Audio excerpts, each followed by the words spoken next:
तो बच्चों अब इस लेक्चर में हम लोग बात करेंगे कुछ इम्पोर्टेंट डिस्क्रीट डिस्ट्रीब्यूशंस की।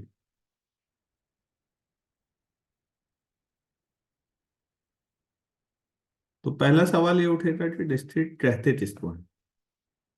जो रैंडम वेरिएबल है, मतलब अगर उसको एक्स नाम दें, if x is the random variable, तो इसकी जो वैल्यूज हो, एक्स कौन कौन सी वैल्यूज लेगा, वो काउंटेबल सेट हो। Then values taken by X, मतलब रेंज, सीधी बात है। Values taken by X should be a countable set।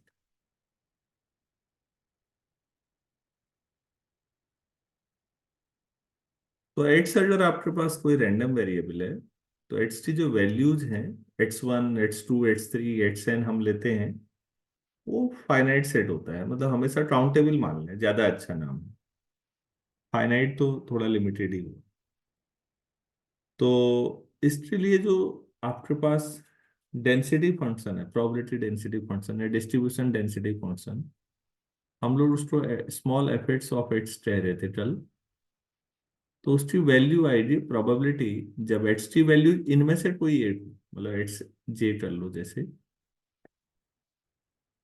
और मतलब समय जो जे होगा वो वही 1 2 3 जहां तक भी है काउंटेबल में, और बाकी जगह कुछ ना हो एल्सवेयर। तो डिस्क्रीट डिस्ट्रीब्यूशन का प्रोबेबिलिटी डेंसिटी फंक्शन हमेशा ऐसा होगा कि जो एन पॉइंट्स आप कह रहे हैं, जहां पर जो एक्स की वैल्यूज हैं वहां पर प्रोबेबिलिटी आएगी, बाकी जगह जीरो आएगी। तो आपके पास ये आपके पास डिस्क्रीट डिस्ट्रीब्यूशन है। आ, एक पहला डिस्ट्रीब्यूशन हम पढ़ते हैं, discrete uniform distribution. Uniform distribution बहुत इंपॉर्टेंट तो नहीं है, लेकिन बहुत एलिमेंट्री है, समझ लेने में हर्ज भी नहीं है। ये कैसा होता है, इसी से दिखाया जाएगा सीधे सीधे। इसकी वैल्यू आप ऐसे कह सकते हैं, 1/कैपिटल N। अगर एक्स की वैल्यूज 1 2 3 अप टू एन तक हो, और बाकी जो है जीरो, मतलब अदरवाइज।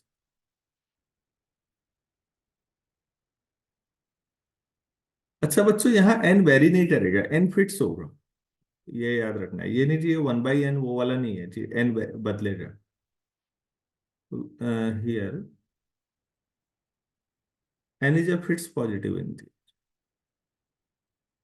Fixed positive integer. अब अगर आपने एन फिक्स कर दिया, तो 1/n भी फिक्स ही हुआ, वो कांस्टेंट हुआ।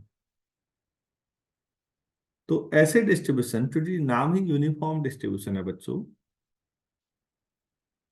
तो इसमें जो वैल्यूज हैं, अगर आप इसको नंबर लाइन पे दिखाना चाहते हो ऐसे, ये देखो,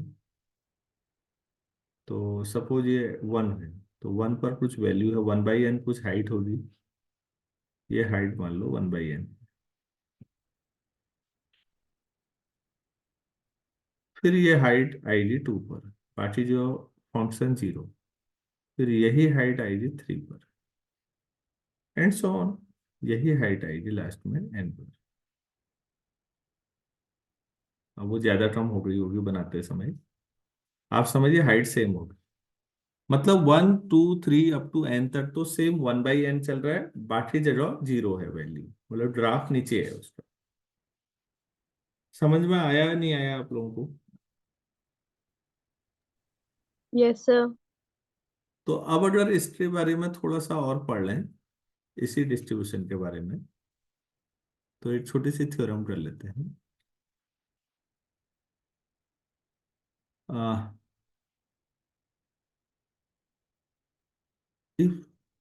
or random variable, capital X, has a discrete uniform distribution, uniform distribution, uniform distribution, then कुछ चीजें निकालनी है। तो एक्सपेक्टेशन ऑफ एक्स जो होगा वो n+1/2 होगा। सेकेंड, वेरिएंस ऑफ एक्स, यही दो मेन चीज होती है हमेशा। n² - 1/12 होगा। इनको याद नहीं करना है बच्चों। और mgf, mht, 1/n summation of e⁻ x very from 1 to N। ये तीन चीजें निकालनी।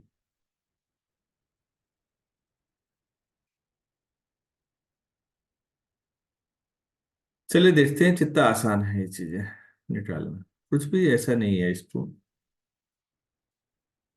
अब पहले हम लोग एक्सपेक्टेशन एक्स की डेफिनेशन पे जाते हैं। क्या है बच्चों समेशन वाले में? X into probability function. अगर कंटिन्यूअस था तो ये पड़ा था -∞ से इंफिनिटी, एक्स इंटू f(x)(x), ऐसा कल कर रहे थे कहीं? Yes sir. तो बच्चों ये कंटिन्यूअस वाले केस में था। आज समेशन वाले केस में होगा। समेशन में जो एक्स वेरी करेगा आज 1 से लेकर n तक है, टेबल कुछ ही वैल्यू ले रहा है। तो X into probability function p(x) equal to small x, उसकी वैल्यू 1 2 3 आप रखेंगे। और डिस्ट्रिक्ट यूनिफॉर्म डिस्ट्रीब्यूशन है तो वो पता ही है कितनी वैल्यू लेगा। एक्स तो ठीक है, ये प्रोबेबिलिटी को कितना लिखा है 1/n, जहां एक्स 1 से लेकर n तक जाएगा। तो बच्चों एक्स वेरिएबल है तो 1/n बाहर ले लें। ये कितना होगा अंदर? सिग्मा एक्स 1 से n तक 1 + 2 + 3 up to n, 1/n। Sigma n कितना होता है भाई?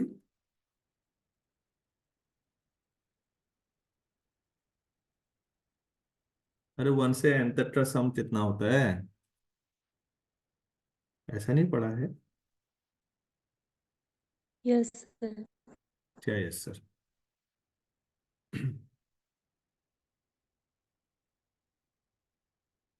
1 से लेकर n तक का सम कितना होता है कैसे निकालते हैं मिनट से?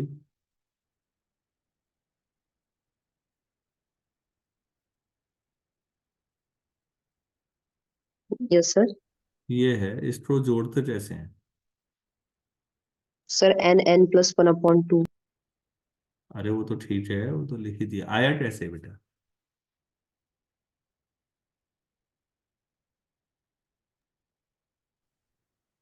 सपोज ये सम ऐसे,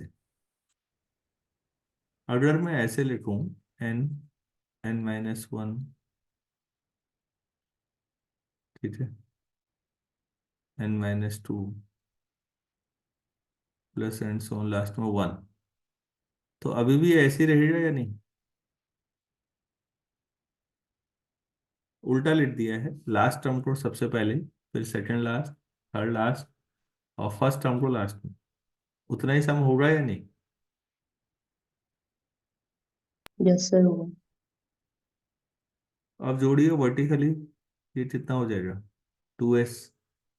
ये पहली टर्म और लास्ट टर्म जोड़ के n+1, सेकंड और सेकंड लास्ट जोड़ के n+1, और लास्ट में n+1, सारी टर्म n+1 हो गई। तो ये कितनी टर्म है? अरे 1 से n तक कितनी टर्म है?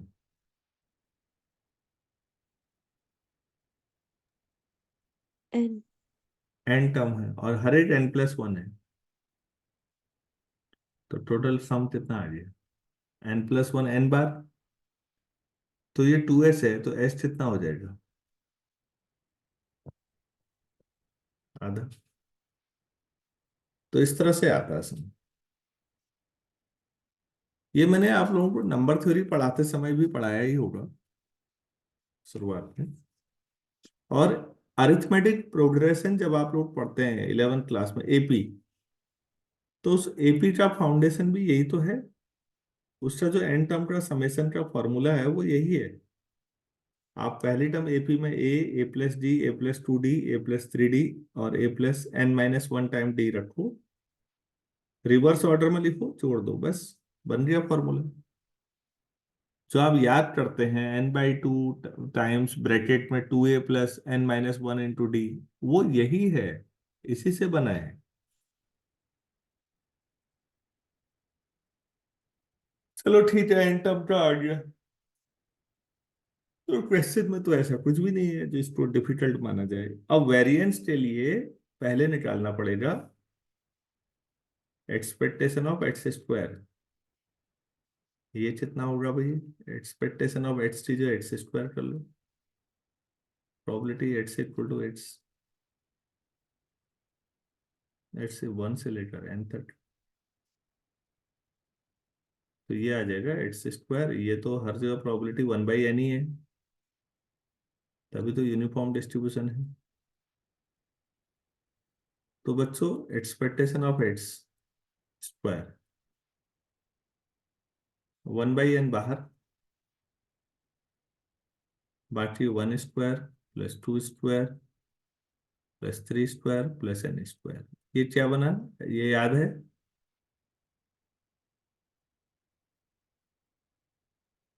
सिग्मा n² कितना होता था, n n+1 2n+1/6, और नीचे एक n भी आ रहा है तो ये कैंसिल हो जाएगा, बाकी आंसर आ गया होगा। नहीं, ये तो एक्सपेक्टेशन ऑफ x² आ गया। अब बच्चों वेरिएंस ऑफ x बताएंगे क्या होता था। Sir, यही था, yes, sir. p of x² आपने लिखा है n+1 2n+1। n कहीं गलती से स्मॉल हो गया होगा, उस पर ज्यादा ध्यान मत दीजिए। एक्सपेक्टेशन ऑफ x हमने निकाल रखा, उसका होल स्क्वायर, वो था n+1, n cancel, n+1/2, n+1/2 का होल स्क्वायर। आप इसको सिंप्लीफाई कर लीजिए, जो आना है वो आ जाएगा, n² - 1/2 हो गया। तो शुरू की दो चीजें तो आसानी से आ गई, देखते हैं तीसरी का क्या हाल है। हम्म तीसरा है एमजीएफ निकालना है, मोमेंट जनरेटिंग फंक्शन। तो हमने क्या पढ़ा था, mxt equal to expectation of e⁻ tx। तो एक्सपेक्टेशन का फॉर्मूला जैसा बाकियों का चल रहा है उसी हिसाब से सोचो। ये भाई एक्स्ट्रा एक्सपेक्टेशन का ये है, तो e⁻tx का क्या होगा, समेशन, बताओ यार, e⁻tx प्रोबेबिलिटी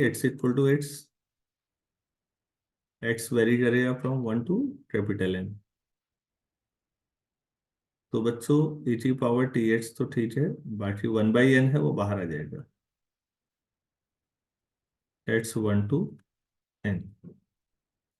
बस यही आंसर है, इसको ऐसे ही बनाए रखना, 1/n summation e⁻tx x equal to 1 to n। This is MGF, moment generating function. सारे मोमेंट इसी से जनरेट होते हैं। ये वाला कुछ भी तो नहीं था सवाल में।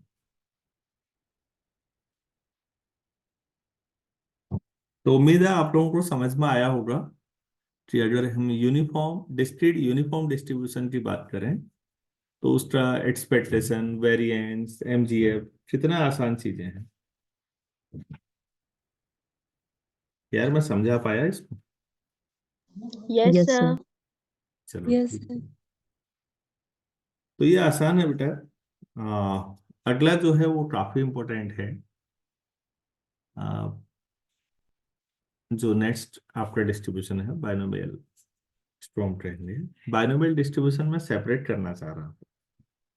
ये डिस्ट्रिक्ट की फाउंडेशन में ही लग गया इसमें टाइम। आप लोग एक बार ठीक 7:30 बजे दोबारा जुड़िए तो। ठीक 7:30 पे।